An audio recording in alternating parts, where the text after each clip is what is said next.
Sí, claro. Por qué, Ana Sofía? Porque es que yo le pregunto a los pelados y nadie se acuerda de Silvio. ¿De dónde lo sacas tú?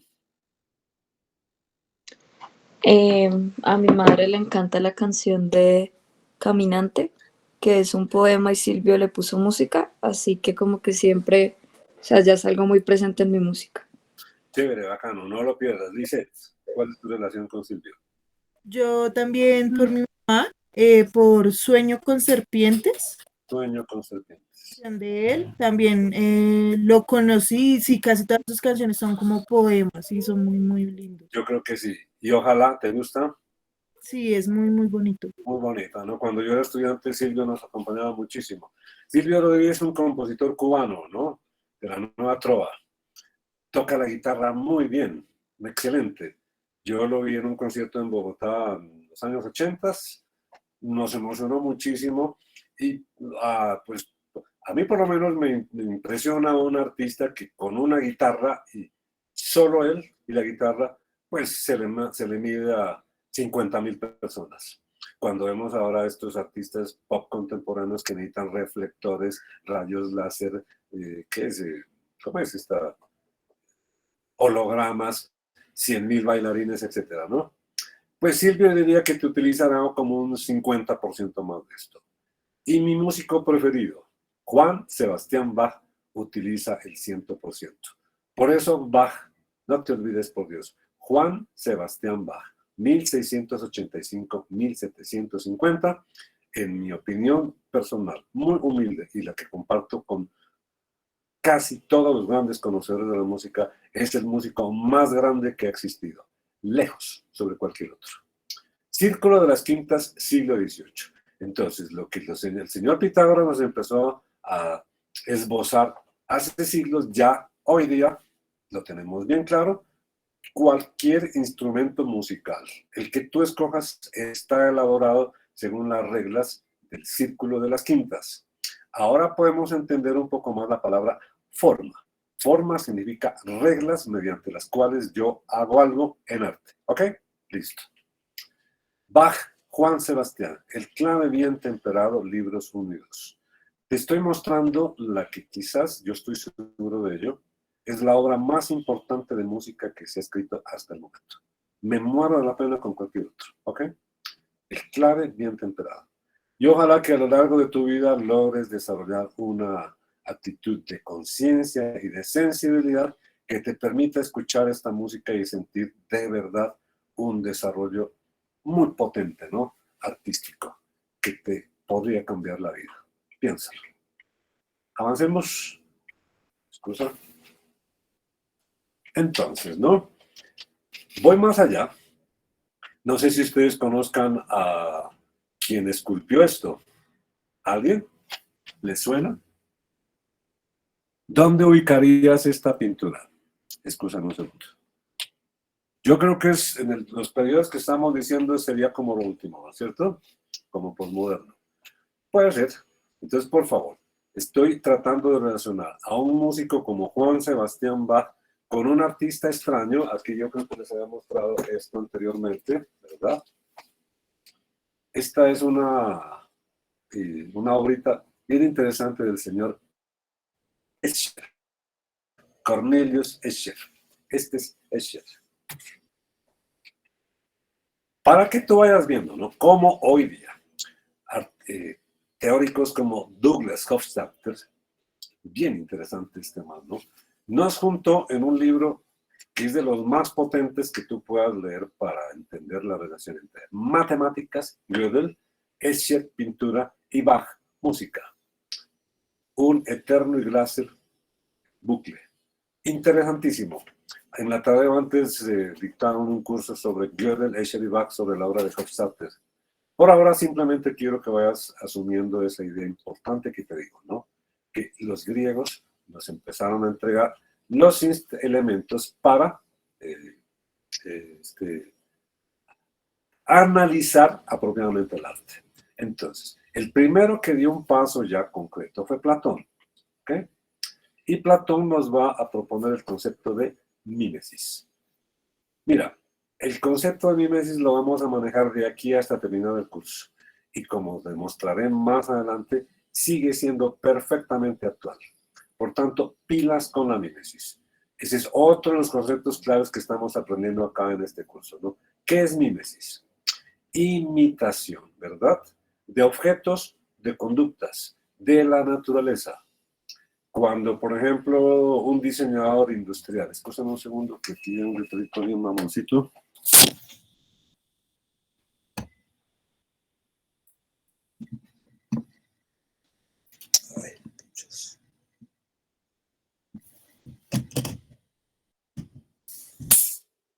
¿Sí?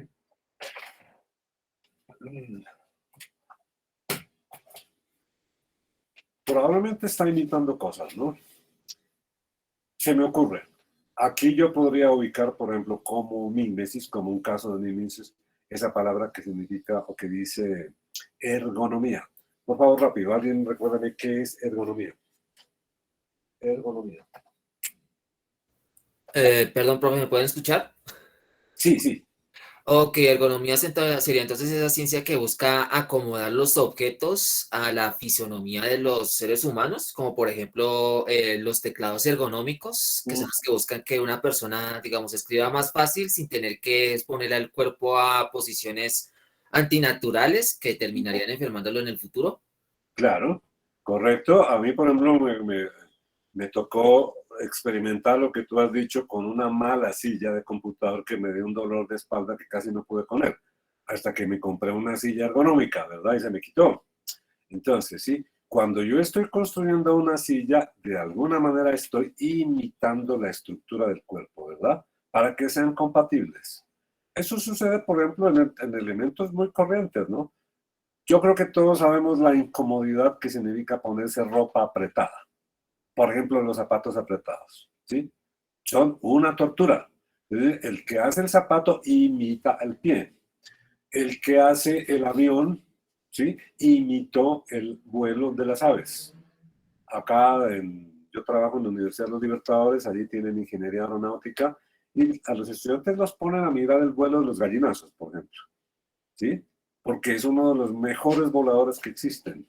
Y sabemos perfectamente, ¿no? Que en muchísimos casos la ciencia lo que hace es imitar lo que hace la naturaleza. La naturaleza tiene toda la sabiduría posible, pues, ¿cierto? Nosotros somos un apéndice de la naturaleza. Generalmente la ciencia hace mucha mímesis. Es un concepto muy importante, un concepto total. Por supuesto, ¿no? Nosotros podemos imitar conductas. Eso es curioso, ¿no? Yo no sé si ustedes habrán pensado alguna vez, ¿por qué es que nos gusta escuchar historias? Y nosotros salimos de una película que nos conmovió, a veces hay gente llorando, ¿no? Pero todos sabemos perfectamente que es una ficción, que este actor que lo vimos aquí ahora en tal papel, en otro estaba de Superman o qué sé yo, ¿no? Sabemos que es ficción, pero nosotros queremos ver historias para imitar o desimitar conductas. Así surgen nuestros héroes, por ejemplo, ¿sí? La publicidad sabe muy bien eso, como Pepsi-Cola, ¿no? Que siempre ponía como tema fundamental de su publicidad a artistas muy famosos, ¿sí? Por ejemplo, a Michael Jackson. Y en algún momento de pronto como que se dieron cuenta de que de pronto Michael no era el propio porque lo acusaron de pedofilia. Y recuerdo perfectamente, ¿no? Que Pepsi-Cola a lo largo y ancho del planeta publicó unos anuncios enormes para justificar por qué había elegido a Michael Jackson. En general, ¿no? La mímesis nos lleva a la idea de imitar con armonía. Tú nomás ves una escultura griega y sin mayor esfuerzo, pues te identificas con esa escultura porque es el cuerpo humano, ¿no? Y el cuerpo humano hecho con mucho detalle, con muchas indicaciones, que son todas formales. Te repito, formalidad significa seguir reglas. Acá, mira, verás, te estoy mostrando, quiero hacer un efecto de contraste, ¿no? Ahora Mazda Dios persa representado con alas, ¿ok? Eh, Ustedes están familiarizados con las alas de los ángeles en las iglesias, ¿no? Fue un préstamo que la iglesia va a tomar de los persas que inventaron a su dios Zoroastro, ¿sí? Con alas. Tú nunca has visto un ser humano con alas, por tanto allí no hay mímesis. Hay una representación abstracta o algo por el estilo. Los griegos sí tuvieron su periodo en el que mostraban, por ejemplo, centauros, ¿no? ¿Se acuerdan? Los centauros eran caballo, mitad ser humano. Esa es una figura, ¿no? Que, digamos, es mitológica, que pues no corresponde a la realidad, ¿verdad? Fíjate cómo representaban los griegos a los dioses. O sea, yo veo a Venus del Nilo y pues parece ser, ¿no? Que esta escultura representa a una mujer con un niño en los brazos. Pues perdimos los brazos, no los encontramos, pero automáticamente yo reconozco algo que puede ser visible ahorita cuando yo salga a la calle. Una mujer, bueno, probablemente no con los senos desnudos, ¿verdad? Pero todos entendimos el asunto. Esto es mimético y vamos a decir de ahora en adelante esa expresión para caracterizar pinturas que sean elaboradas con realismo, con reglas como la que estás viendo, de figuras como las de Pablo Picasso, que nos muestra distorsiones muy pensadas. Pablo Picasso es un tremendo artista, o eso que hoy llamaremos arte abstracto, ¿verdad? El arte abstracto en muchísimos casos abandonará la mímesis, pero la mímesis va a acompañar toda la historia del arte hasta entrado del siglo XX e incluso hoy día de una manera mucho más precisa en otros campos distintos al arte. ¿Okay? Esta es una escultura mimética. Entonces, de ahora en adelante, tú vas a empezar a utilizar esa expresión para caracterizar las obras, más allá de decir que qué bacano, qué bonito, qué chimba, esas vainas. No, esta es una escultura mimética y ya al hacerlo estás diciendo que es una escultura que imita los objetos, ¿verdad? Y que trata de reproducirlos con la mayor precisión posible. Desde ahí empezamos. También podemos decir que esta escultura es objetual o figurativa. Así vamos aprendiendo conceptos. Significa lo mismo. Objetual y figurativo o mimético es básicamente lo mismo. Pero, aunque no te aprendas las palabras ahorita, ya tienes como la tarea de reconocerlas en los textos en que vayas encontrándolas. ¿Correcto? Muy bien, entonces avancemos. ¿Qué es mimesis? Observar e interpretar. La realidad natural. Yo estoy algunos ejemplos de mimesis más allá del arte, ¿no? ¿De dónde salió el velcro? Pues de una matica que se llaman los cardos. A algunos se le ocurrió, ¿no? Después de esa experiencia de que uno va al campo y ve en el pantalón un montón de cositas que se le quedaron prendidas. Pues sí, o sea, el velcro, un dispositivo para, digamos, como adherir cosas, es desarrollado por mimesis de la naturaleza. Y así como ese ejemplo, ya había dado algunos anteriormente, ¿no? Vamos a encontrar que esa palabra biomimesis es totalmente vigente ahorita, ¿ok? Estas son las cosas que aprendemos acá en estos cursos, ¿no? Puedes hablar de biomimética en inglés, ¿ok? O biomimesis en arquitectura. Cada vez es más transparente esta palabra. Tú puedes, por tu cuenta, investigar qué es biomimesis y te vas a sorprender de que edificios que en Dubái, que es la ciudad más moderna del mundo, están inspirados, por ejemplo, en las casas de las termitas. Hazme el favor. Las termitas son unos tremendos arquitectos naturales, ¿no? Hacen unas casas gigantescas. Proporcionalmente hablando, serían 10 veces más altas que el Empire State en Nueva York. ¿Ok? Y nunca tienen problemas ni de frío ni de calor. Lizeth, cuéntanos. Lizeth, ¿querías hablar? Gabriela. Sí, hola, profe. Sí, yo acabo de levantar la mano, qué pena. Es que me llama la atención con respecto a este último ejemplo que acabas de mencionar, que quizás también podríamos afirmar que entonces, por ejemplo, una cosa podría alcanzar el carácter de moderno, como tú lo hablabas, como de ir avanzando, si hace mimesis de la naturaleza. Ah, porque tú decías la ciudad más moderna y qué es lo que caracteriza algo como moderno en cuanto a arquitectura. O sea, eso me llama la atención. Sí, o sea, a ver si te entendió. O sea, en arquitectura podemos, digamos, como revalorizar, actualizar completamente el problema de la mímesis, el asunto de la mímesis. ¿Eso fue lo que quisiste decir? Sí, sí, sí, que es muy curioso que una ciudad moderna es porque también está, digamos, compartiendo mimesis de una estructura de la naturaleza. Correcto, exacto. Fíjate, por ejemplo, que en los termiteros no hay ni frío ni calor, hay una temperatura constante, ¿ya? Y viven bien, ¿no? Las termitas y las hormigas, según he leído, forman más del 40% de la masa biológica animal que existe en el planeta. Las batallas entre hormigas y termitas son épicas, esas sí que son épicas, ¿no? Y cuando llegan las hormigas a atacar, que son bravísimas, las termitas sacan un ejército de guerreros que se sacrificarán y cierran todo. Y nada les pasa nada y ahí van.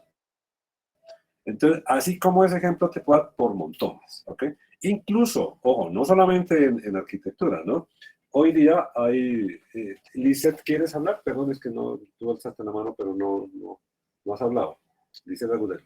Ay, no, perdón, es que fue mi bebé que puso la manito. Qué pena. Bueno, chévere que tu bebé esté aprendiendo de teoría estética desde ahora, no hay problema. Listo. Bueno, Va escuchando, créeme que eso es muy importante, ¿verdad? Entonces, ¿no? Ok, bueno. girasol.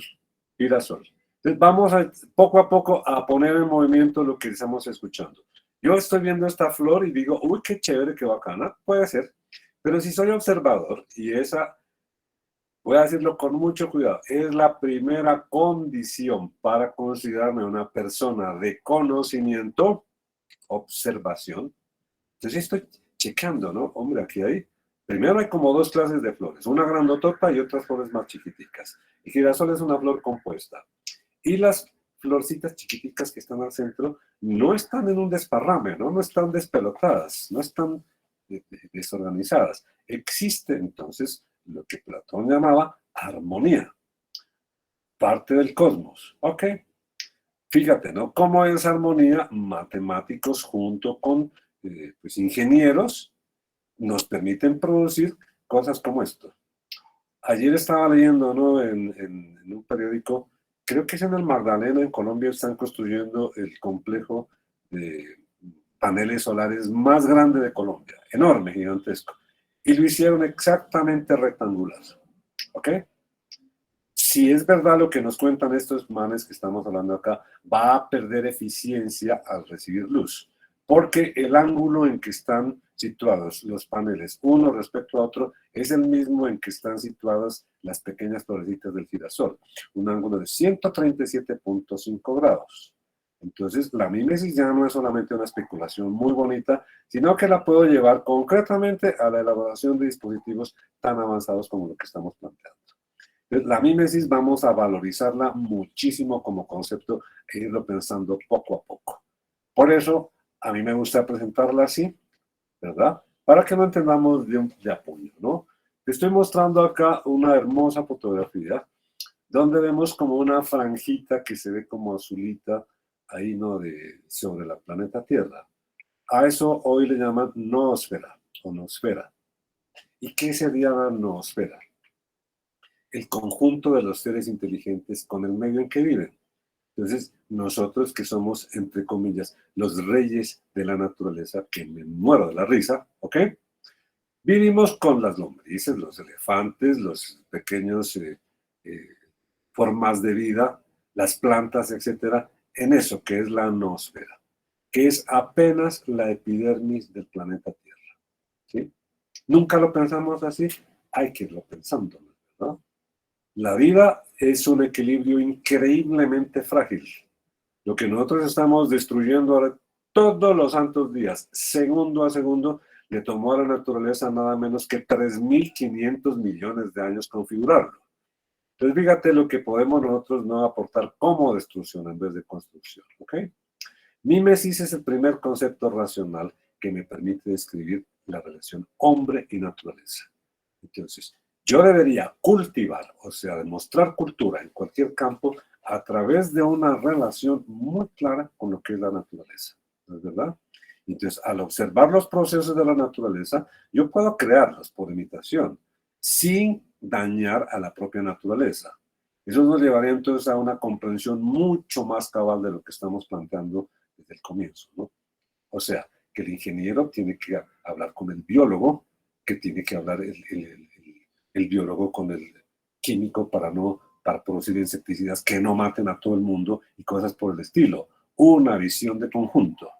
Ok, entonces, nuestro amigo Platón nos ha entregado el primer concepto que nos interesa. Mímesis, lo hemos tratado de explicar lo mejor posible. Imitación de la naturaleza. Ojo, como actitud. Yo tengo que observar, ¿sí? No te olvides de la relación sujeto-objeto. Entonces, el sujeto artístico, el sujeto científico observa la naturaleza y puede crear objetos, sujeto-objeto, según la mímesis. Por tanto, mímesis es tanto una disposición de conocimiento, de entendimiento de las cosas, que se proyecta a la construcción de objetos concretos. Los griegos, por ejemplo, nos dieron su arte todo es básicamente mimético, ¿no? En los griegos no vemos abstracción, eso es muy moderno, muy contemporáneo. Y esa idea de hacer arte así tiene ya en sí misma, ¿no? Esa connotación que los caracteriza a ellos. No te olvides, una escultura griega, ¿sí? Tiene una dimensión proporcional a la longitud de la cabeza. Hay 3. Si es el caso de los dioses, son 8 veces. Si es el caso de los semidioses, 7.5. Si es el caso común y corriente, 7 veces. Entonces, el famoso discóbulo, si tú mides con regla la cabeza desde el mentón hasta el copete, multiplícalo por 7 y te dará la estatura general del cuerpo. ¿Ok? Avancemos. Avancemos, me interesa. Hablemos de otro concepto que es absolutamente fundamental. Hemos dicho que la mímesis es imitación y que también es disposición creativa. Quien desarrolló mejor esto último es Aristóteles, quien propuso la palabra tecné, de la que hemos hablado al comienzo, o sea, técnica. Entonces, ahora ya tenemos otra expresión para decir forma, ¿no? Para proyectar ese concepto. Forma significa reglas. Pero si precisamos mucho más, ¿sí? La palabra tecnes significa ya muy concreto un orden de pasos para construir algo, ¿no es verdad? Entonces, técnica es el acto de crear algo. Y Aristóteles va a tratar de plantar, ¿no? Artes y técnicas. O sea, decía Aristóteles, elaborar un pan es técnica. Y dime si no es así. Trata de hacerlo a ver espontáneamente a ver cómo te queda. ¿Ok? De ahí, pues yo puedo tranquilamente plantear, ¿no? Que, por ejemplo, en la repostería, en la comida, puede haber tanto técnica, muy cuidadoso al elaborarlo, teniendo en cuenta propiedades alimenticias, etcétera, pero también, ¿no? Puedes presentarla de una manera agradable, hermosa, y ahí entonces tú vas entendiendo las dos posibilidades que tiene esto, ¿sí? Aristóteles fue el primero que empezó a decir, bueno, es que un panadero no podemos ponerlo a la misma categoría que un ingeniero, que un poeta, son cosas distintas. Él escribió el primer libro sobre la distinción de las artes que se llamó La Poética, ¿sí? Platón y otros ya habían hablado de arte, pero no de una forma directa como lo hizo Aristóteles, ¿no? Entonces, Aristóteles nos va a presentar esa relación bien interesante, ¿no? Que nos permite asimilar arte con técnica. Entonces, de ahora en adelante, hace el esfuerzo imaginativo. Esto que tengo en la mano, el apuntador, es arte, porque es técnica. ¿Ok? Suena feo, suena extraño, pero así hay que entenderlo. O sea, la elaboración de un carro es arte y al mismo tiempo es técnica. Son palabras muy relacionadas, que procuremos tenerlas en cuenta, ¿verdad? Construir cosas con reglas. Eso nos lleva a la idea de forma. ¿De acuerdo? Entonces, al mismo tiempo que la palabra tecne, Aristóteles propuso la palabra poiesis, que traducimos como poética, ¿no? Quisiera dar unos ejemplos al respecto. Observa, por favor, acá esta flauta, una flauta de huesos antiquísima, y observa este instrumento, una tuba. ¿Qué relación hay entre esto tan antiguo y esto que es muy moderno? Pues aunque te parezca extraño, hay una extraordinaria afinidad armónica. Es curiosísimo ese cuento, ¿no? Que los pueblos de culturas que no tuvieron nada que ver unas con otras desarrollan instrumentos musicales muy afines. Simplemente pues porque el oído humano tiene una misma condición, unas mismas limitaciones y proporcionalidades, ¿verdad? Entonces, al crear algo tan antiguo como aprovechar un hueso tal vez, ¿sí? Por ensayo y error, ¿no? Especulan, por ejemplo, que uno de los primeros instrumentos musicales pudo ser esto, ¿sí? Después de cantar o palmotear, ¿no? ¿Por qué? Pues porque el viento sopla por algún cuerno abandonado y a alguien se le ocurrió cacharrearle, etcétera, etcétera. Claro, esa poiesis Poiesis significa crear algo, ¿ok? Ahora nos lleva a una sofisticación extraordinaria con este cuento, ¿cierto? Y dime tú si aquí yo no tengo una extraordinaria poiesis. Yo creo que este es el instrumento musical más complejo que se ha creado, un órgano de tubos. Son tan grandes como la pared de una catedral. Calcula el camello para hacer esto, ¿ok? Calcular las frecuencias, pulir toda embocadura para que no haya ninguna aspereza, etcétera. Además, darle toda una estructuración muy hermosa a la vista que tiene que ir muy, digamos, compatible con la idea de qué tipo de espacio estoy utilizando para esto, ¿no? Ojalá que algún día ustedes se informen al mejor, busquemos una catedral en Bogotá donde haya estos órganos y busquemos cuál es el lugar donde dentro de la capilla mejor podrás percibir. Pregúntale, por ejemplo, a los que diseñan salas de concierto. Eso no se hace hacia el ojo. Eso se hace exactamente diciendo, bueno, la primera persona que está en el proscenio y la última que está atrás tiene la posibilidad igual de escuchar lo mismo. Entonces tienes que tener en cuenta muchísimos aspectos para el efecto acústico. A todo este ejercicio de creatividad, la de Aristóteles llamó poiesis, no nos interesa mucho realmente el asunto, simplemente para plantear, ¿no?, que la palabra poeta no es exactamente lo que él pensaba, ¿no? Poietes, de la palabra, de donde viene la palabra poeta, es el que da a luz. La idea de la tecné es el nombre técnico para desarrollar lo que Aristóteles llamaba poiesis. O sea, cuando yo decía, ¿no?, que la mímesis es cómo yo imito algo para crear, esa creatividad Aristóteles llama poiesis, poética. Por tanto, no suena mal, ¿no?, pensar que cuando yo estoy elaborando hasta la cosa más elemental, hasta un tenedor, hay algo de arte ahí, porque lo llamamos poética. La poiesis sería disposición creativa frente a la realidad, ¿ok? Implica un método de generación, involucra eventual y alternativamente arte y ciencia. Por ejemplo, para elaborar este instrumento que estás viendo acá, la tuba. Ojo, ¿no?, un músico te va a dar las instrucciones, pero no sé si alguien lo sabe. ¿Cuántos metros de largo tiene este tubo acústico de la trompa? ¿Alguien lo sabe? Qué pena, profesor, es que hasta donde yo entiendo, digamos, hace como 1000 años, digamos, como que digamos, la lógica que le seguía a la gente al momento de construir instrumentos de viento era entonces que eran instrumentos que, digamos, que para alcanzar mayores frecuencias o mayores notas, entonces tenían, o sea, les iban agregando centímetros y centímetros de largo. Correcto. Hasta que a alguien se le ocurrió la ingeniosa idea de que, de girar digamos, girar los tubos y condensar esa forma.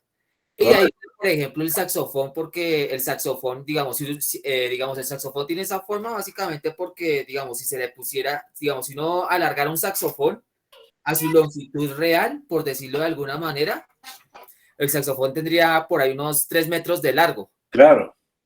Y esta tiene casi 7 metros, ¿cómo te parece, verdad? En algún momento chequéate cómo son las trompetas tibetanas, y son larguísimas, ¿sí? Imagínate 7 metros. El músico que interpreta esas trompetas está por allá y la salida sonora lejísimos, ¿no? ¿Por Los qué la siento? suizos. Falta un pedacito.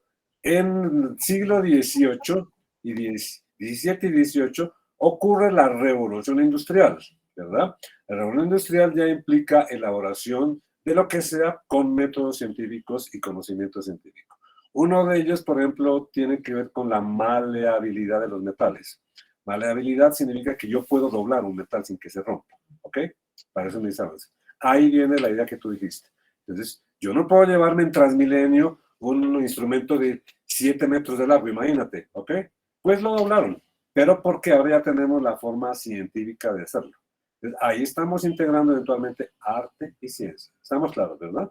Pero muy buen ejemplo lo que tú nos acabas de plantear. Ok, avancemos. Entonces, ¿no? Tecné significa producción, fabricación material con una acción eficaz, ¿no?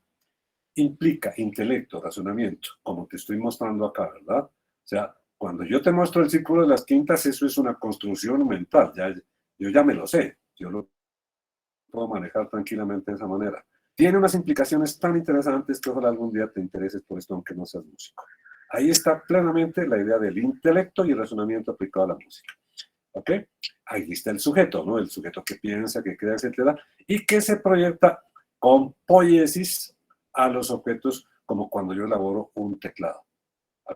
Acá yo tengo uno al frente, detrás de la pantalla tengo un teclado.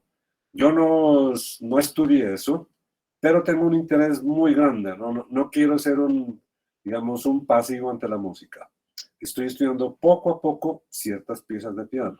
Entonces trato de ser consecuente con lo que de mi amigo Juan Sebastián Bach, con lo que estamos planteando, ¿no? Para poder tener esas experiencias de una manera mucho más directa. Sujeto, objeto. De nuevo, ¿no? Sujeto, objeto. Entonces, a través de la relación, ¿no? Forma y contenido, sujeto, objeto, vamos entendiendo todo esto.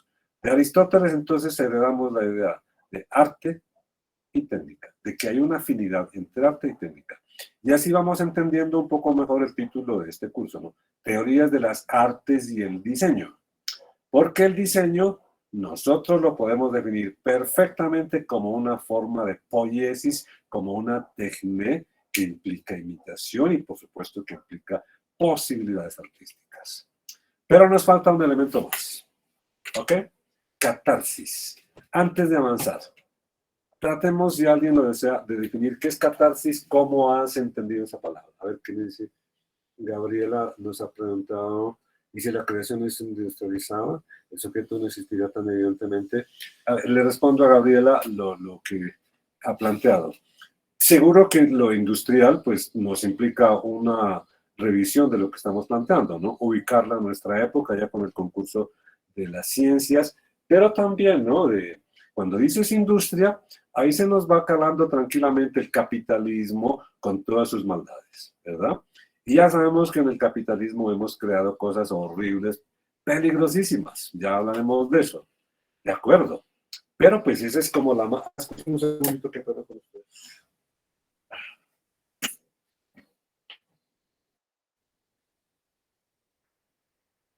Se me apagó el computador monitor. Un momentico. Dame un segundo, por favor.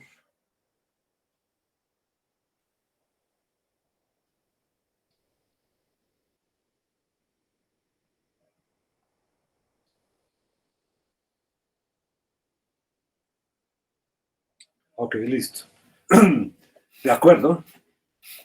Pues para eso estamos elaborando estas cuestiones. Lo que tú has dicho me parece totalmente válido, ¿no?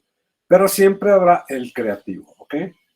No se olviden ustedes que, por ejemplo, ahora en los medios se ha popularizado la palabra creativo para referirse al diseñador industrial, al gráfico, al publicista, al diseñador de videojuegos, incluso al arquitecto, ¿no? Creativos. Los verdaderos creativos serían aquellos que nosotros estamos caracterizando de esta manera, ¿no?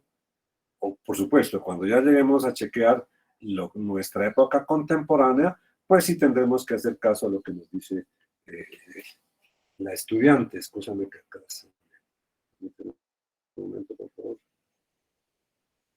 Se me borraron los mensajes, por eso olvidé quién fue el que puso esa expresión. ¿Listo?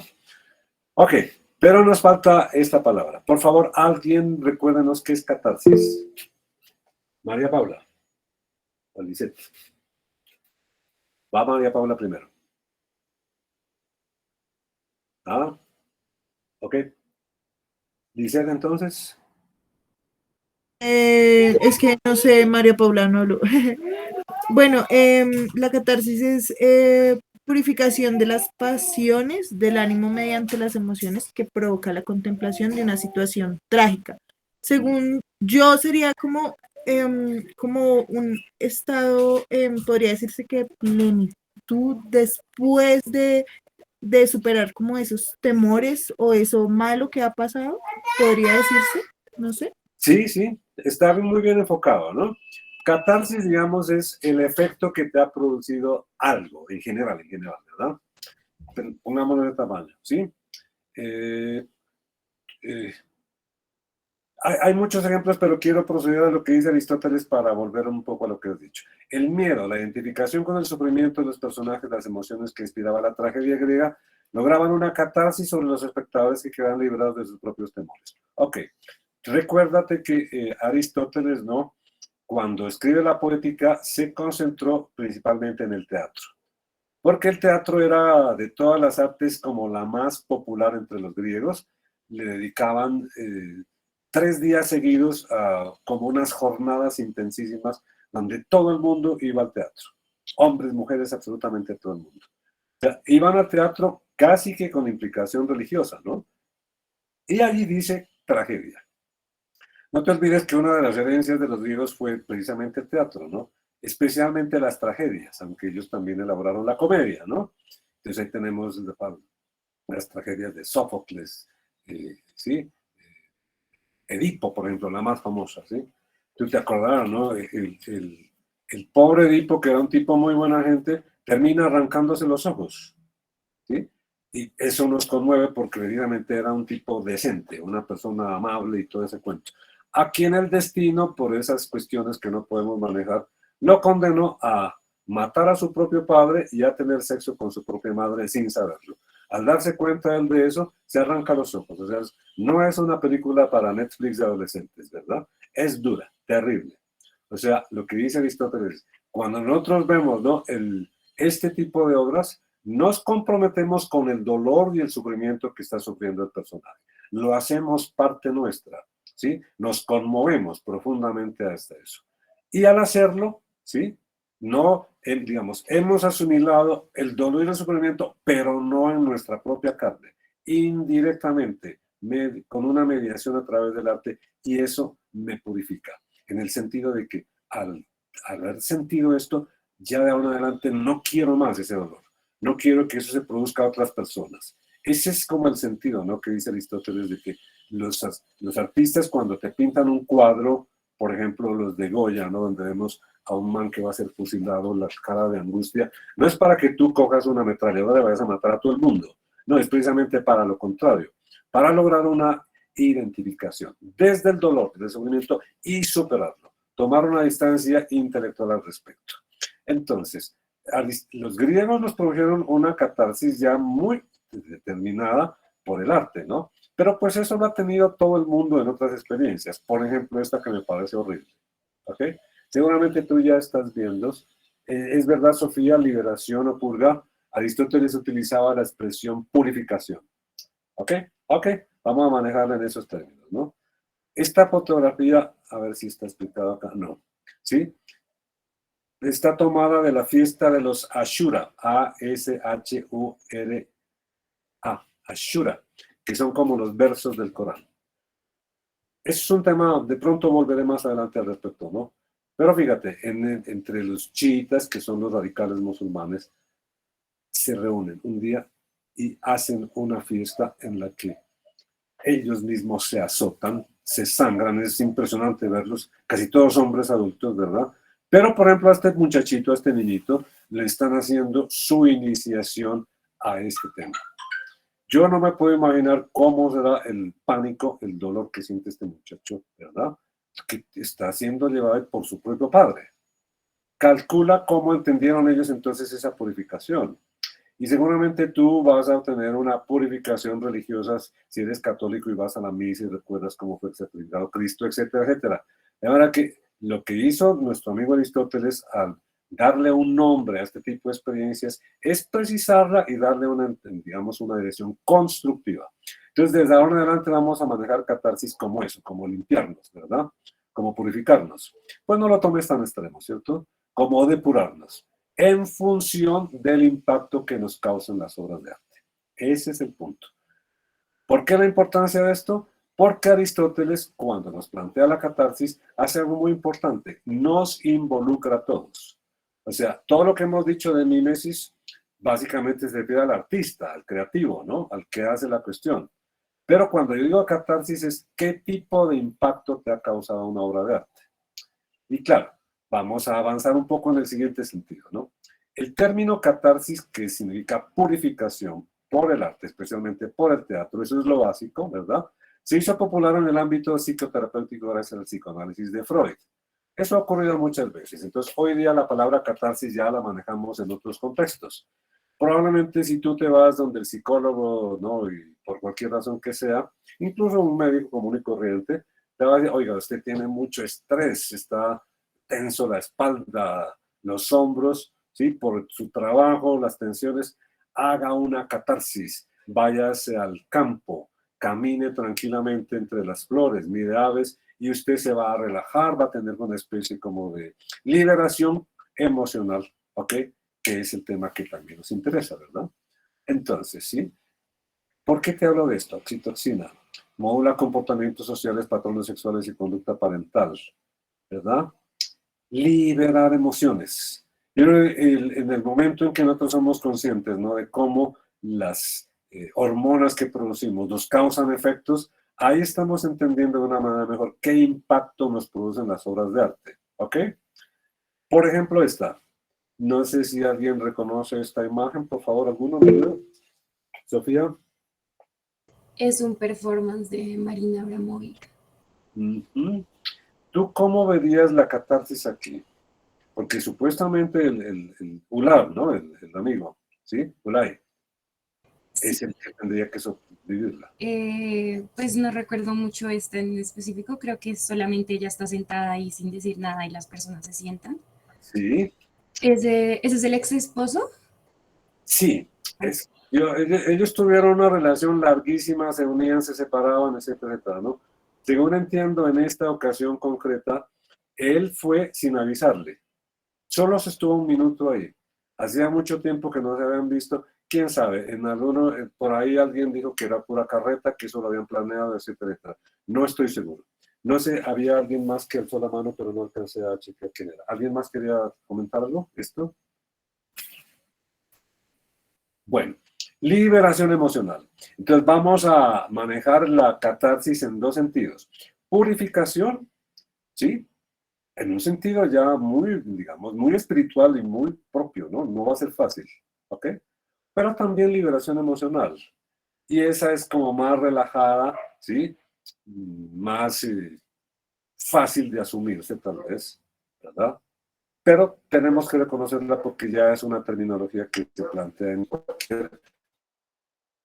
Catarsis, entonces, ya es una palabra que se desligó de la propia idea de Aristóteles de purificación a través del arte, a través de un contacto fuerte con formas de arte. Estamos hablando no entonces de cualquier forma de arte, ¿cierto? No de un reggaetón, por ejemplo. De nuevo, sin satanizar el reggaetón, ¿ok?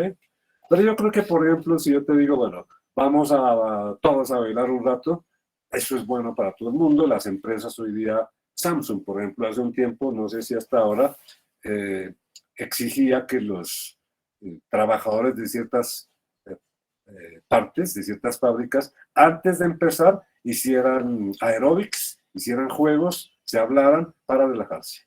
Entonces, la palabra la vamos a manejar fundamentalmente en función del efecto que nos produce una obra de arte. ¿Ok? Aquellos que no lloran, no ven. Esta frase yo la he usado a veces para contar, ¿no? Como preguntar, ¿no? Bueno, estudian en las clases presenciales.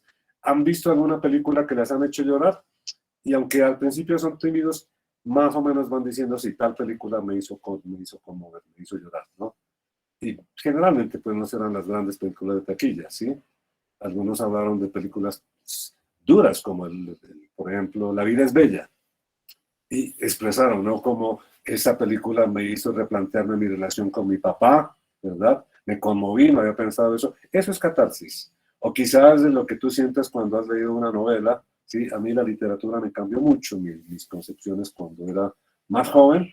Ahí estoy hablando de efecto catártico. Entonces vas a pensar, ¿no? Poco a poco, de ahora en adelante, el efecto que tú percibas. Ah, qué chimba, qué bacano, me interesa, quisiera ver más. Por ahí va el tema de la catarsis. O sea, la catarsis será el efecto que te produce una obra de arte. Entonces, ¿no? Vamos a hablar rápidamente. El arte clásico griego proporciona los criterios más familiares sobre el sentido de perfección en el arte, ¿no? Hablando de mimesis. ¿Qué sería mimesis respecto a yo describir un objeto? Proporción, orden, simetría, representación fiel, racionalización. Y todo eso lo vemos desde la naturaleza, ¿verdad? La simetría, por ejemplo, un rostro tiene simetría, el cuerpo tiene simetría, es una condición de la naturaleza. Puede que a ti no te gusten las orejas. Hay pintores que dicen que las orejas son feas y procuran no pintarlas. Pues sí, pero si las quitamos de una cabeza, automáticamente tú las reclamas, ¿verdad? Pueden ser feas, digámoslo así, pero necesitamos que la cabeza, en forma de estructura, tenga sus componentes, ¿no es cierto? Proporción, pues ya lo sabemos, en fin, ¿verdad? Entonces, fíjate aquí esta escultura que cumpliría todo eso que estamos planteando acá, ¿no? Como te decía, tú mides la cabeza, cuenta por 7, ahí tienes, y te da la estructura de la escultura, ¿verdad? ¿Por qué estoy hablándote de eso? Por ciencia. O sea, en la mentalidad científica de los griegos racional te dice que el cuerpo tiene que tener esas proporciones. Ellos se las inventaron, supongo que no van a ser tan valederas para otras culturas, ¿verdad? Listo. Estética, pues es lo que estamos planteando, ¿no es cierto? Creatividad a través del arte, ni más faltaba. No más ponte a pensar, ¿no? Eh, ¿Qué tanto implicará desarrollar miméticamente con precisión las arrugas de la capa? Qué camello, ¿cierto? Y ponte a pensar, ¿no? Lo que significa técnica cuando uno considera el tipo de golpe que tiene que pegarle al mármol con el martillo, que tiene que ser cuidadosísimo porque si se te va muy duro rompes todo y tienes que volver a empezar, ¿no? El arte es un ejemplo constructivo increíble. ¿Y por qué moralidad? Para cumplir un poco la teoría de Platón, ¿no? Verdad, bondad, belleza. Pues por una razón muy simple, ¿no? Apolo es un dios y Apolo está desnudo. La hojita de parra es cortesía de la iglesia, siglo VI, VII. La iglesia que ahora tiene el poder, entonces dijo que el cuerpo humano es sucio, San Agustín, especialmente en la parte de abajo, por eso tocaba ponerle la hojita de parra. Los griegos no se molestaban con la hojita de parra. Tenían una concepción muy distinta del cuerpo humano. El cuerpo humano es sagrado. Es el cuerpo humano el modelo de los dioses. Al contrario de los judíos, ¿no? Que decía que los hombres fueron creados a semejanza de imagen de semejanza de Dios. Para los griegos era al revés. Por eso los griegos representan las pasiones humanas, las cosas bajas, etcétera, etcétera. Entonces, en la escultura mimética, por ejemplo, en este caso, estamos viendo proyectada toda la realidad. Entonces, si yo tengo que hablar de algo, dime algo sobre la escultura. Ah, listo, es una escultura mimética, es proporcionada, ¿verdad? Es simétrica, es una representación fiel, etcétera, etcétera. Ok, listo. Rapidito. Comparemos arte griego con otras formas de arte. Discóbolo de Mirón, 457, ok, antes de Cristo, una copia. Fíjate lo diferente que es esta escultura a lo que representan los antiguos griegos, con su famoso principio de frontalidad, ¿no? Que fíjate, las tres figuras tienen los hombros derechos, la cabeza mirando a la derecha y los pies en la misma dirección de la cabeza. Eso se conoce como principio de frontalidad. Yo pueda que no sepa nada del discóbolo, ¿ok? Pero veo un cuerpo humano y me identifico con él inmediatamente. En cambio, para tú entender, descifrar esta imagen que ves a la derecha, tienes que aprender ciertos hábitos. Por ejemplo, que los jeroglíficos que están atrás significan una cosa, los que están abajo otra cosa. O sea, esto no es mimético, el primero sí lo es. Y de nuevo, Apolo Belvedere copia y dime si a ti Ganesha, dios de la sabiduría y prosperidad, hijo de Shiva, Mat Parvati, es mimético. Si me preguntas a mí, yo diría, en cierta medida es mimético porque yo alcanzo a distinguir a un ser humano allí, pero no lo es en la medida en que yo no veo un ser humano con trompa de elefante jamás, ¿ok? Ni 4 brazos.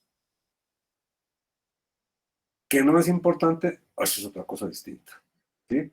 Pueda que nosotros veamos, a mí me disgustó mucho un capítulo de Los Simpsons, yo no veo mucho eso, pero alguna vez de pura casualidad vi eso, ¿no?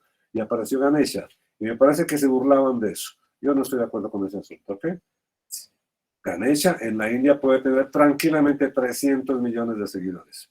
O sea, hay gente que lo sigue. Listo. Otro contraste, ¿no? El Partenón acá de los griegos junto un arabesco. Los musulmanes no podrían presentar obras, digamos, imágenes sagradas. Estaba prohibido. Por eso, en una mezquita musulmana, en un templo musulmán, tú no vas a encontrar absolutamente ninguna imagen, ¿ok? Pero sí, una estética muy fuerte de figuras geométricas que se repiten. Se llaman arabescos. Los que estudian diseño gráfico industrial consulten porque hay arabescos bellísimos que los pueden inspirar en muchas culturas. Y otro ejemplo, ¿no? Diana Cazadora contra una imagen de los antiguos mayas. Lo que estás viendo ahí es un códice. Los españoles cuando llegan acá, lo que hoy es México y Guatemala, no vieron arte porque ya tenían muy marcada en su mente se dio la mimesis clásica. Por tanto, los destruyeron. Lástima, ¿no? Entendamos esto. Observa este vaso maya y observa cuando yo lo despliego. Ellos no entendieron eso, lo desconocieron. ¿Por qué? Pues porque no comprendían que otras culturas manejan sus formas de arte de formas diferentes. Esto es arte, ciencia mística, maya.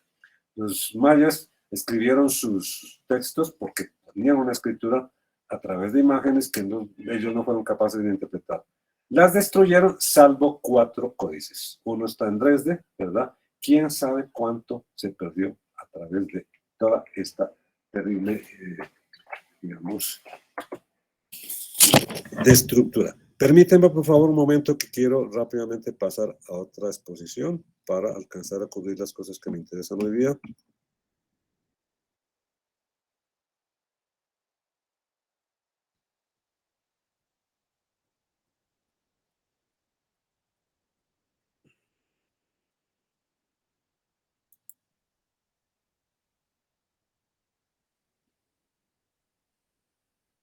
Esto que te voy a mostrar lo explicaré la próxima semana, ¿verdad? Pero quiero hacer un anticipo para lo siguiente, ya te digo. Si yo me pongo en la modernidad, ¿sí? Ya vi ejemplos de los griegos, no vamos a meternos con la Edad Media porque no nos interesa mucho, ¿ok? Indirectamente. Tendremos que ir aprendiendo de periodos y estilos, ¿ok? Entonces, por favor, observa las imágenes que tienes aquí. Leonardo da Vinci, 1507, Diego Velázquez, 1656, Fragonard, el francés, 1767, Canova Antonio, 1785, Goya, increíble Goya, 1823, Vincent van Gogh, 1888. Entonces observa que estas pinturas o esculturas van desde el siglo XVI, o sea, 1500 hasta finalizar el siglo XIX, ¿verdad? Estamos llegando casi a 1900, que es el siglo XX. Estos son los principales estilos que se produjeron en la modernidad europea. Llamémosle Renacimiento, Barroco, Rococó, Neoclasicismo, Romanticismo, Impresionismo. Entonces, de estos hablaremos la próxima vez. Pero quisiera que a esto, ¿no?, que es muy visual, muy plástico, le agreguemos esto. Primero, todo esto es europeo. Ok, por favor, música. Claudia Monteverdi, Renacimiento. Juan Sebastián Bach, Barroco. Jean-Philippe Rameau, Rococó. Amadeus Mozart, Neoclasicismo. Ludwig von Beethoven, Romanticismo. Claude Debussy, Impresionismo. Entonces, ¿no? En la modernidad europea, todo lo que fue la mímesis griega se va a retomar de nuevo, ¿ok? Pero poco a poco se irá abandonando. Entonces, de esto hablaré la próxima semana para que podamos desarrollar el taller que me interesa. Escúchenme un momento, ahora quiero proceder a lo siguiente. Qué pena, tengo que ir rápido porque no tengo mucho tiempo. Entonces, quisiera comentarles lo siguiente. Excusa, por favor.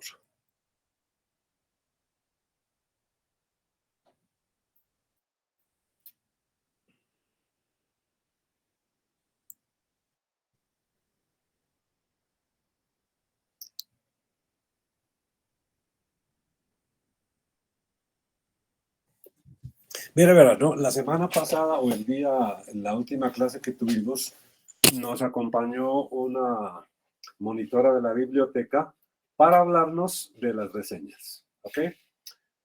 En mi opinión personal lo hizo muy rápido, ¿sí? Me parece que ya sabe mucho del asunto, pero pues creo que le falta más experiencia para exponer, ¿correcto? Por eso yo quisiera retomar un poco lo que queremos hacer.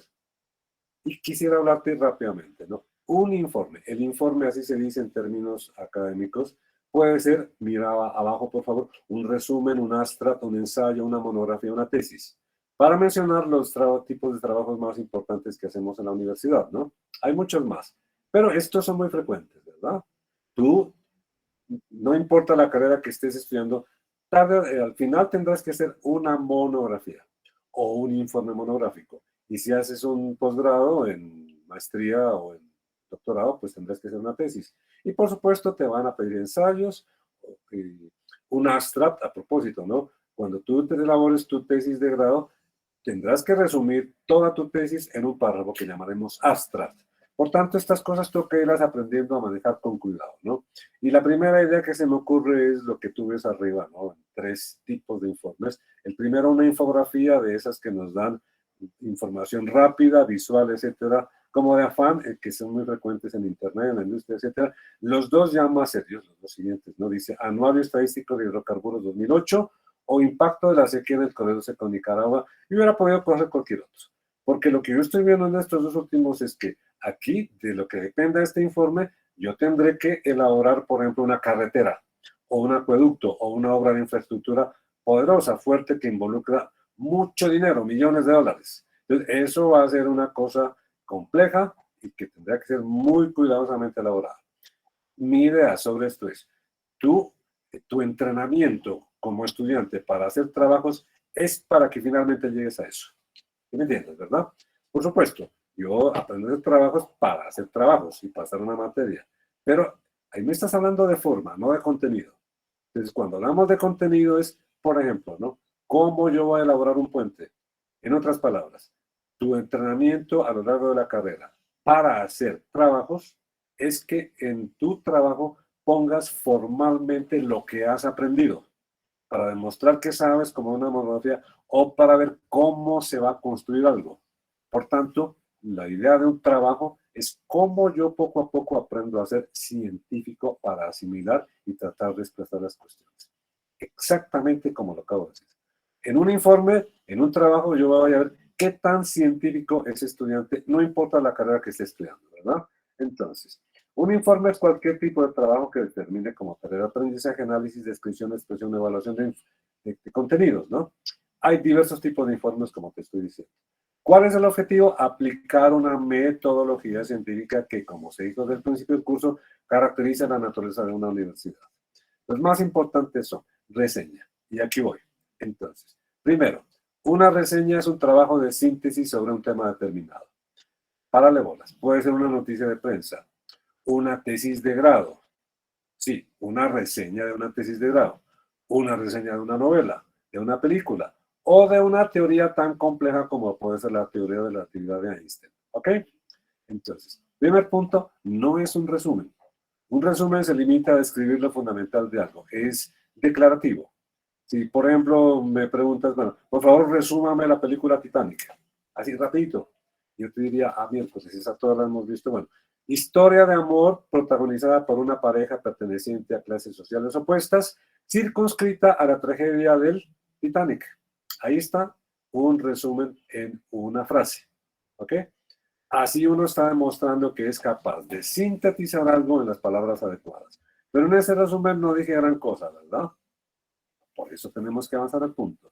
Necesita más elaboración metodológica y razonamiento. ¿Cuál sería el proceso para elaborar una reseña? Primero, determinar la temática principal del contenido a presentar. ¿Cuál es la idea principal? Tú podrías decirme, pero eso es muy obvio. Pues sí, de acuerdo. Sin embargo, he corregido a lo largo de mis años de experiencia montones de trabajo en los cuales el estudiante le pegó a todo menos al punto principal. ¿Qué significa eso? Que no hizo una lectura comprensiva. Y eso ya me está indicando a mí que no tiene eso que estamos llamando disposición científica, ¿verdad?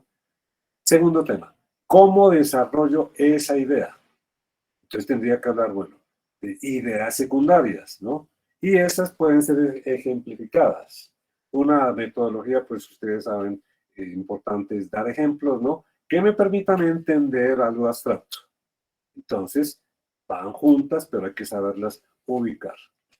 Entonces, yo te recomendaría, con muchísima seriedad, que te informes por tu cuenta, con apoyo de la biblioteca, que lo hace perfectamente, cómo elaboramos mapas conceptuales. Porque eso es exactamente lo que nosotros necesitaríamos. ¿Sí? Cuando yo hice mi tesis de grado, maestría, cada capítulo estuvo ejemplificado en un esquema conceptual. En este capítulo era de tal cosa y esa idea fundamental la divido en esta y la siguiente en esta y esta, estoy desglosando. Repito la palabra desglosando. ¿Ok? Entonces, hasta aquí no se diferenciaría de un resumen. Simplemente hice la secuencia, ¿correcto? Pero el tema puede ser confuso, intrincado, tener contradicciones. Claro que sí. Entonces, vamos a agregarle a esa exposición, ordenada de lo principal, un comentario crítico, una pregunta, una observación. Así yo estoy aportando algo más allá de describir. A eso le llamamos una reseña tipo crítico. Hay dos clases de reseñas. Descriptivas, simplemente esto sucedió así, o una de tipo crítico en la cual, además de escribir, yo pongo mi punto de vista. Esto estuvo claro, esto no estuvo claro, porque eso es lo que hacemos en cualquier tipo de trabajo, ¿verdad? Puedo agregar una conclusión, que puede ser una idea abierta, una pregunta abierta, etcétera, etcétera. Entonces, ¿sí? En el primer caso tendríamos un resumen. En el segundo caso, resumen comentado, que sería una reseña propiamente crítica. ¿De acuerdo? Entonces, escúchame que aquí cometí un error y se repitió una página, por eso voy a apuntar. Aquí yo he puesto un ejemplo de reseña sobre elaboración de película y puse 3, ¿no? Ágora, Naranja Mecánica, Interestelar, que ojalá las hayan visto todas. Naranja Mecánica ya tiene 50 años en las espaldas, pero se considera un clásico, ¿ok? Una película de culto, ojalá la puedas ver, porque ese es el ejemplo que utilicé para explicar esto, ¿no? ¿Por qué me interesa esto? Por lo siguiente. Escúchame que para mí es muy importante lo que yo voy a decir, ¿cierto? Estudiar. Para desarrollar un proceso científico, yo necesito esto, primer punto. Observar, ¿no? Si yo soy un biólogo, pues tengo que ir a la naturaleza, mirar, observar y chequear regularidades, etcétera, etcétera. Todo el mundo, absolutamente todo el mundo, te va a decir que en un proceso de conocimiento lo primero que hay que hacer es observar, ¿verdad? Ahora, si se trata de un texto, por ejemplo, de investigación bibliográfica, pues tengo que leer el texto, o la novela, o lo que sea, para proceder al segundo punto, analizar. Y por favor, yo soy muy poco escuelero, pero no me importa. Hoy vas a aprender por primera vez lo que significa la palabra analizar como toca. ¿Ok? Todos entendemos analizar de una manera más o menos aproximada, entender, comprender, etcétera, ¿no? Pero en lógica, y eso es el apoyo de la filosofía, es distinto. Analizar significa descomponer, jerarquizar, desglosar. Ejemplo, por favor, analízame el caso Colombia, así a secas. Entonces tú dirás, uy, hombre, pero es que eso es muy amplio, no muy extenso. ¿Cómo procedo? Ah, bueno, descompongo.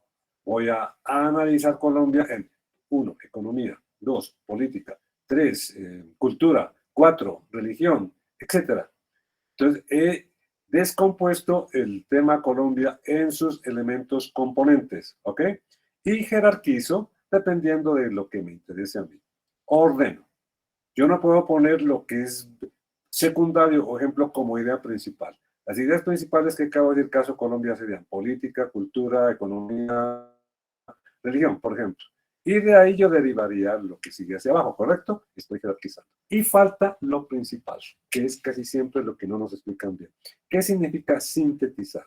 En general, ¿no? Sintetizar en estudios corrientes es como resumir algo, ¿verdad? Pero en lógica significa una cosa muy distinta. Sintetizar significa recomponer, integrar lo analizado. ¿Sí? ¿En qué sentido? Supongamos que cogí un texto de historia, bueno, de biología, que fue escrito hace 20 años o 30 años. Ok, voy a leerlo y estudio, observo, aprendo, etcétera, descompongo y jerarquizo, y al hacerlo me doy cuenta de que aquí hay una contradicción, que este punto no estuvo bien planteado, que quedó oscuro, ¿verdad? Que acá esto me parece que no sirve, que ya está superado, de manera que al sintetizar yo no voy a repetir absolutamente todo. Voy a coger lo que fue más importante y decir, esto falló aquí, esto no sirve acá, ¿ok? Para luego proponer cosas distintas. Espero que hayamos entendido lo que estoy diciendo, ¿verdad? Sintetizar entonces significa depurar, sacarlo a un lado, demostrar lo que no está planteado correctamente o lo que sea. Si no, no hay actitud de crítica. Y entonces yo leo cualquier cosa y me convenceré de que eso está bien. Todos tendríamos que tener la capacidad de ser críticos respecto a cualquier cosa que estemos leyendo, lo que sea. ¿Correcto? Entonces, ¿sí? Para el caso de una reseña de cine, yo recomendaría, primero, una ficha técnica. Mínimo, título, director, actores principales, fecha. Si tú fueras estudiante de cine, te exigiríamos una técnica mucho más, una ficha técnica más completa, ¿verdad? Si tú tecleas naranja mecánica, ficha técnica, te van a aparecer 50,000. De manera que coge lo más importante para la elaboración de la reseña sobre Ágora. 2. Relato breve de la trama. No me cuentes toda la película. A veces lo que han hecho estudiantes es contarme toda la trama de la película. ¿Sí? Eso es un punto. A ver qué tan bueno eres en tu lenguaje para sintetizarme la película en un párrafo, no más. Ok. Desde allí, ¿sí? Introducción, desarrollo de enlace, pues voy entonces a plantear, ¿no? ¿Qué ideas en juego van en la película? ¿De qué se trata? Yo podría poner, ¿no? Ahí. Ágora nos plantea el fin de la cultura clásica griega, con su conocimiento, con su arte, etcétera, y el nacimiento de otra cultura. Llámale paradigma racional, paradigma clásico, paradigma religioso, ¿correcto?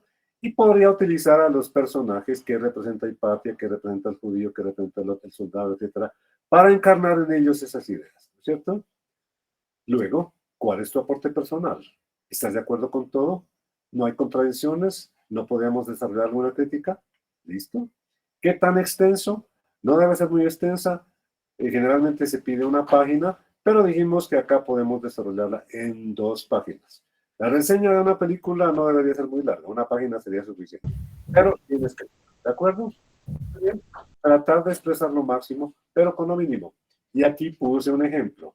Yo vi la película Naranja Mecánica, ¿ok? Hace mucho tiempo, la he visto varias veces. Y aquí tienes la afiche presentativo. Nos cuenta la historia de un sociópata, Alex, el actor Malcolm McDowell, ¿verdad? Y cómo a él, que es un matón horrible, asqueroso, que al mismo tiempo que mata escucha música de Beethoven, ¿verdad? Lo condicionan, o sea, lo someten a un tratamiento para eliminarle la violencia. Esa es la trama de la película. Entonces, yo desglosé la película, la síntesis como ficha técnica mínima, el pequeño astra de la película y en los 2 siguientes párrafos, cómo caractericé los personajes para saber qué encarna cada uno, cuáles ideas están tramitando el serie. ¿Cuál es mi aporte personal? ¿Cuál es la crítica que yo planteo? Etcétera, ¿verdad? Y ahí tú tienes cómo se elaboraría una reseña. Este esquema ya está en la página de Avatar, ya lo tienes allí para que lo tengas como referencia si quieres hacerlo. ¿Tendremos una pregunta sobre lo que acabo de explicar? ¿Todo está claro? Profe, Dime. qué pena contigo, ¿podrías hacer el favor de pasar una diapositiva atrás? ¿Está o más atrás? ¿Tú me dices? ¿Esto? Igual, permíteme ya, la dejamos tranquilamente ahí, pero como te digo, ya esta presentación está en la página del curso, ¿no? Gracias. Ok, entonces por favor quiero que pasemos acá. Ay, caramba, escúchame que tengo que entrar de nuevo a la universidad.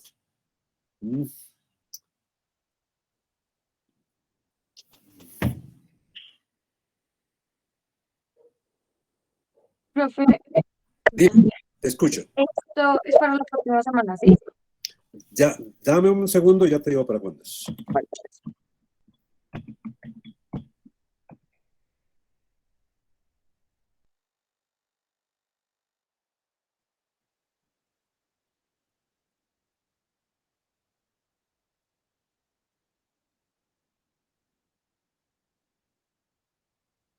Ok, entonces, ¿sí?